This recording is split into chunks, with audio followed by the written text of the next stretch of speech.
Le grand direct de l'actu, Jean-Marc Morandini. Et on va parler aujourd'hui des assurances pour les produits high-tech avec Hamid Benamara. Bonjour, merci d'être avec nous. Bonjour. Vous êtes directeur général du comparateur d'assurance lesfurets.com. Ce sont ces assurances qu'on souscrit quand on achète un téléphone portable, un téléviseur, une tablette, un lave-linge, afin de se prémunir contre toute défaillance matérielle. En réalité, on ne sait pas trop bien à quoi on souscrit ce qu'on nous propose. Alors c'est vrai, c'est d'ailleurs ce qui ressort du sondage que nous avons préparé avec Odoxa. Les Français ont deux choses. La première, c'est que ils ont une forte propension à souscrire ce type d'assurance, puisqu'il y a un Français sur deux qui les souscrit, ce qui est un chiffre très important. Et puis, il y a un paradoxe dans cet achat, c'est qu'il y a un Français sur deux qui ne sait pas exactement ce que ça couvre.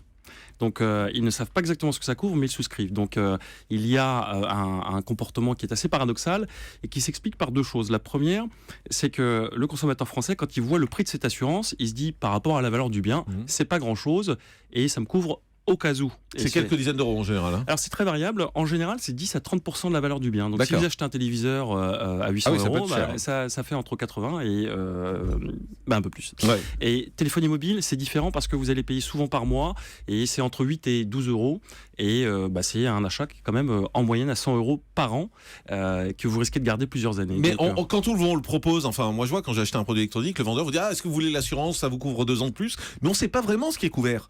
C'est juste. Comment on fait pour savoir ? Alors, le premier réflexe, quand on achète un produit d'assurance, on n'achète pas une baguette à la boulangerie. C'est un produit qui est sérieux, qui est engageant et qui coûte de l'argent et qui coûte du pouvoir d'achat. Donc, le premier réflexe à avoir, et c'est valable pour toutes les assurances, qui est un produit très encadré, il y a un devoir d'information et de conseil. Donc, le vendeur, il faut lui poser les questions, il doit savoir répondre sur ce que contient votre contrat, ce qu'il couvre, les garanties et les services qui sont associés à ce que vous allez payer. Donc, vous l'interrogez précisément. Premier réflexe. Mais ces vendeurs... en général, ils ont un pourcentage, ils ont quelque chose là-dessus, donc leur intérêt c'est de nous le vendre. Alors, la philanthropie n'existe pas dans l'assurance. Donc, quand un produit est distribué, les vendeurs, les compagnies d'assurance ont une logique qui est quand même de gagner de l'argent. Après, très clairement, quand quelqu'un a un intéressement financier à un produit, il va faire plus d'efforts pour le vendre. Mais cela n'est pas le plus important à mon sens. Le plus important, c'est qu'ils comprennent et qu'ils maîtrisent le produit qu'ils vous proposent et qu'ils soient en mesure de vous l'expliquer simplement. Une fois qu'on a souscrit, est-ce qu'on peut en sortir ? Alors, ça c'est une très bonne question parce qu'on s'est aperçu dans le sondage que 7 Français sur 10 considèrent qu'il est très difficile de résilier ce type d'assurance. Et il y a un déficit d'information. Les auditeurs doivent savoir que depuis le 1er janvier 2015, la loi de consommation dite loi Hamon est entrée en vigueur et elle permet, sur les assurances dites affinitaires, donc qui couvrent ces objets dont nous parlons, vous pouvez, lorsque vous souscrivez ce contrat, vous disposez d'un délai de rétractation de 14 jours après la souscription de cette assurance. Donc même quand on est dans un magasin, ça marche. Alors, vous souscrivez dans le magasin, vous repartez et vous vous dites, tiens, en fait, dans mon assurance habitation, j'ai déjà cette couverture. Ou parce que j'ai payé avec ma carte bancaire et j'ai une assurance qui couvre ça. Donc, ce que vous devez faire, c'est que vous écrivez à l'assurance. Ah oui, mais il faut avoir toutes les coordonnées de l'assurance, etc. Mais quand vous avez signé et que vous avez payé, vous avez quand même récupéré un document. Sinon, il y a quelque chose qui ne va pas. Donc, vous avez systématiquement un document qui doit vous être remis ou qui est envoyé à votre domicile. D'ailleurs, sur ce document doit être précisé, c'est une obligation légale, le délai de rétractation dont vous disposez.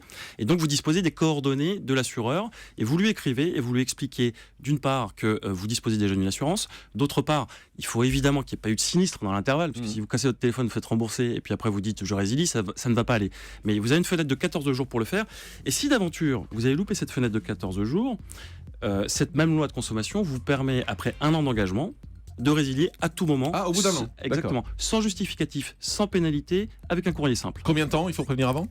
Vous n'avez pas de délai. Une fois que vous avez passé 1 an, c'est quand vous voulez. Ah, c'est quand on veut. Exactement. Et donc c'est une information simple, importante. même pas obligé de faire un recommandé. Exactement. Donc ça, c'est une information nouvelle qui est liée à cette loi. Merci beaucoup, Hamid Benamara, d'avoir été avec nous. Je rappelle que vous êtes directeur général du comparateur d'assurance lesfurets.com. Merci d'avoir été avec nous. Dans un instant, le dernier mot de l'actu.